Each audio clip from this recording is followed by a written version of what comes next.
Welcome to Time of Death. This video is for informational purposes and in no way meant to glorify or condone violence. In today's video, we'll be discussing the murder of Jesus Aleman. Aleman died on Friday, April 27, 2018, after being shot near the intersection of Q Street and Banning Boulevard in Wilmington, according to LA County coroner records. Gerardo Perez and Juan Jose Bueno were subsequently arrested and charged with the murder. The following is the evidence at trial. On December 4, 2017, defendant Perez and his sister were living at their mother's home on East Q Street in Wilmington. Perez's good friend, co-defendant Bueno, who was like a cousin, was also at the home that day. The sister knew that Perez and Bueno were both members of the Westside Wilmas street gang, and Bueno's gang moniker was Terror. After 9 p.m. that evening, the sister was outside the house and saw defendants Bueno and Perez and Esmeralda Venegas talking on the street by Venegas' car. The street was dark. Another car arrived which dropped the victim off at that location. Bueno asked the victim where he was from. When the victim didn't answer, Bueno shot him a couple of times. Perez and Venegas were standing behind Bueno at the time, and Perez appeared to be in shock. Immediately after the shooting, Bueno, Perez, and Venegas got into Venegas' car and they took off. A few minutes later at 9:39 p.m., the sister received a text message from defendant Perez stating, "Hey, tell mom not to say shit." Between 9:47 and 9:49 p.m., the following exchange occurred. At 9:47 p.m., the sister responded, "You fucking stupid, they looking for you guys." Perez messaged back, "Don't tell him shit, tell him you don't know what happened." The sister answered, "I saw everything." Perez wrote, "You just heard the gunshots, you better not say shit." The sister did not receive any further messages from Perez that night. LAPD officer Jacob Maynard and his partner responded to the scene of the shooting at approximately 9:39 p.m. Officer Maynard found the victim lying on the street and a woman was performing chest compressions on him. The victim was wearing a gray shirt and red beanie and appeared to have a gunshot wound in the back of his head or neck. Officer Maynard called for an ambulance and he and his partner continued chest compressions. After about 5 minutes, paramedics from the LA Fire Department arrived and the victim was transported to the hospital. The victim never regained consciousness, and he died in the hospital on April 27, 2018. LA County Deputy Medical Examiner Dr. A.J. Panchow conducted an autopsy and opined at trial that the victim died from pneumonia as a consequence of gunshot wound trauma. On December 4, 2017, at approximately 9:49 p.m., Long Beach Police Officer Douglas Hara was on routine patrol when he observed a brown Honda Accord with no lights on swerving as it traveled eastbound on Broadway in Long Beach. Officer Hara followed the car, then pulled it over to investigate suspected drunk driving. He called for backup because he could see that there was multiple occupants in the car. Officer Hara arrested Venegas, the driver and registered owner of the car, for driving under the influence.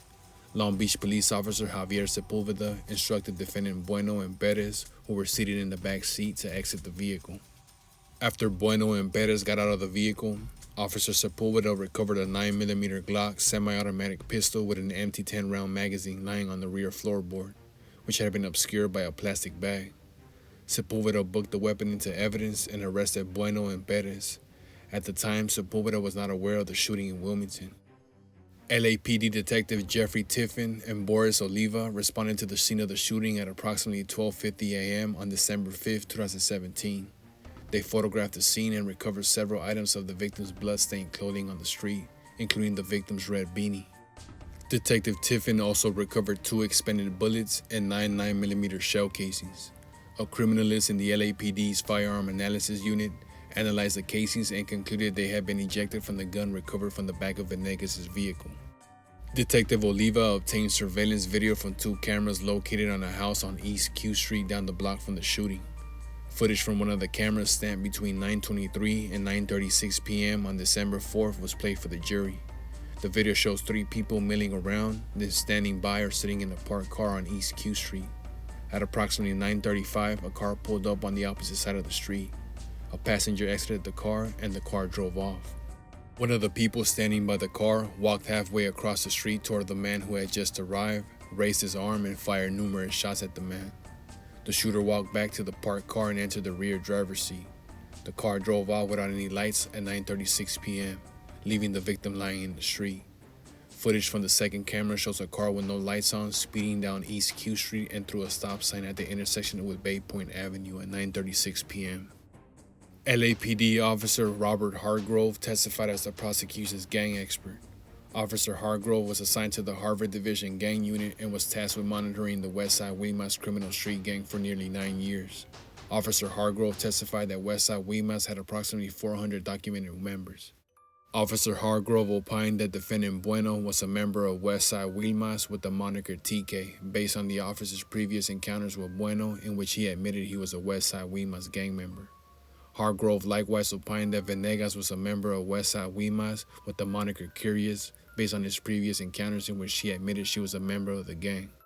During cross-examination, Officer Hargrove admitted that the victim was also a member of Westside Wilmas with the moniker Knick-Knack, not a rival gang member. But Officer Hargrove opined that it would not be unusual for a Westside Wilmas gang member to assume that a person approaching him wearing a red beanie was a member of a rival gang. Following the trial, the jury found Bueno guilty of second-degree murder and possession of a firearm by a felon, including gun and gang allegations. The court sentenced Bueno to a term of 55 years to life plus 9 years in state prison. The jury found Perez guilty of accessory after the fact and found true the gang enhancement allegation. The court sentenced Perez to 9 years in state prison. Jesus Aleman was 22 years old at the time of death.